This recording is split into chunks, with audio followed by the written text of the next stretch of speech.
Perfect Blue est un film d'animation réalisé par Satoshi Kon d'après l'œuvre originale de Yoshikazu Takeshi qui était à la base un roman. Au sein de ce film, il nous est narré l'histoire de Mima Kirigoe, une chanteuse et idol japonaise extrêmement populaire qui décide de quitter son groupe et par extension le monde de la chanson afin de se consacrer à une nouvelle carrière d'actrice, dans laquelle elle se voit un avenir sur le long terme. Alors que cette décision provoque la colère de nombreux fans, elle persiste et accepte un petit rôle dans une série télévisée. Cela dit, il se trouve que l'image sage et politiquement correcte de la jeune chanteuse pop se trouve écornée lorsqu'elle doit jouer dans des scènes de viol collective et se dévoile nue dans des photos de charme, qui est censé créditer son cachet d'actrice et la projeter vers des rôles de plus en plus importants, les risques du métier comme on dit. C'est ainsi que, mécontent de tout ça, elle reçoit de plus en plus de lettres de menaces, se fait épier et stalker en permanence, ce qui la met dans un mal-être et une détresse psychologique conséquente, plus des actions jugées amorales par lesquelles elle a dû passer pour se faire un peu de pub, qui lui font vivre un véritable enfer et ont des hallucinations perpétuelles. Elle devient paranoïaque. Sacrifice, crime, paranoïa frénétique, ce long métrage d'animation nous fait vivre une véritable kyrielle émotionnelle. Globalement, c'est ça l'histoire. Blue Perfect a la dextérité de nous faire vivre une véritable symphonie émotionnelle durant le film, passant par diverses émotions aussi variées que complexes, mais en même temps maintient tout le long de son scénario un registre assez horrifique, une ambiance terne et froide dans laquelle prendra place toute l'intrigue. En effet, à partir du moment où Mima reçoit des lettres de menaces et réalise par la suite qu'elle est espionnée, le film a l'ingéniosité de jouer sur son état mental pour introduire et maintenir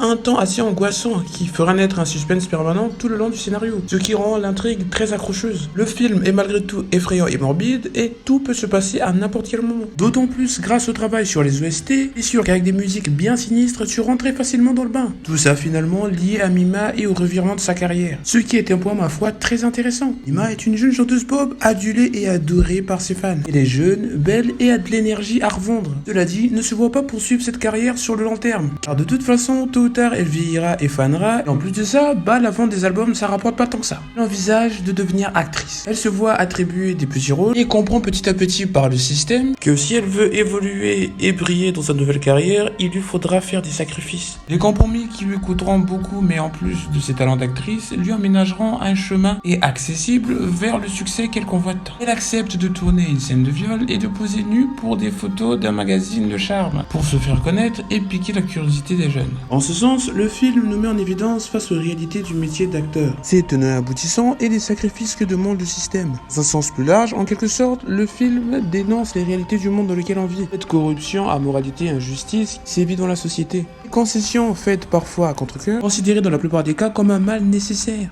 Car le monde dans lequel nous vivons est très complexe. Rien n'est jamais tout blanc ou tout noir. Tout est nuancé, tout est gris. Mima, en détruisant son image toute correcte et consensuelle, se donne les moyens de réaliser son rêve, ainsi se garantit une longue carrière d'actrice et s'assurer une réelle sécurité financière. En revanche, elle perd sa dignité, s'allie à tout jamais son image, perd des proches, son état d'âme lui fait prendre toujours un peu plus conscience de la gravité de ce qu'elle a fait. Donc, tout compte fait, était-ce réellement le choix le plus judicieux? Question. Ce que je trouve d'autant plus dommage, car cet aspect était un peu mis à la trappe. Je veux dire, au bout d'un moment, le film s'est vraiment accentué principalement sur l'état mental de Mima, le harcèlement autour du choix de sa carrière, meurtre et tout ça. Et perso, j'aurais bien aimé qu'il traite davantage le truc. Il donne au moins une espèce de conclusion, une morale finalement de son choix. Par exemple, j'aurais bien aimé qu'il y ait une dernière interaction entre Mima et ses parents, essayer de voir un peu leur appréhension de la chose. Mais bon, ça n'a pas été fait, dommage. Cela dit, son insécurité psychologique est d'autant plus prononcée avec la matérialisation du personnage de Mima Idol. La Mima Idol est la représentation psychique de la conscience de Mima, qui la reproche en permanence ses actions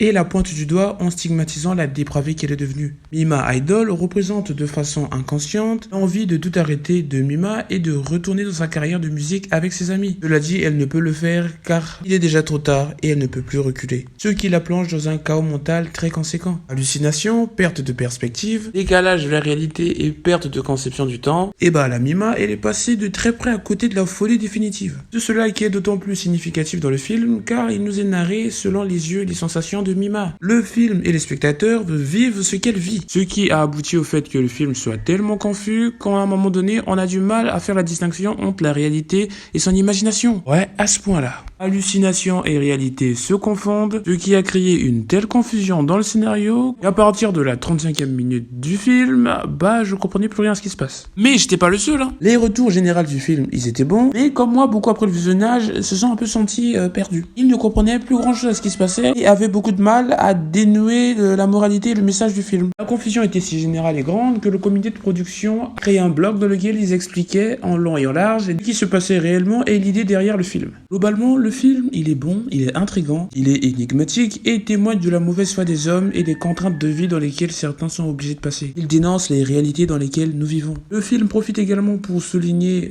les conséquences d'une psychologie atteinte et à quel point une simple dépression peut rendre une vie infernale. Tout ça sous fond de thriller dark, crime, enquête et attentat, c'est du bonbon.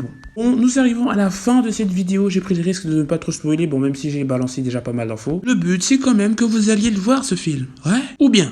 Cela dit, j'espère que t'as kiffé la vidéo, si oui, like, abonnement, évidemment, donc je te dis à plus.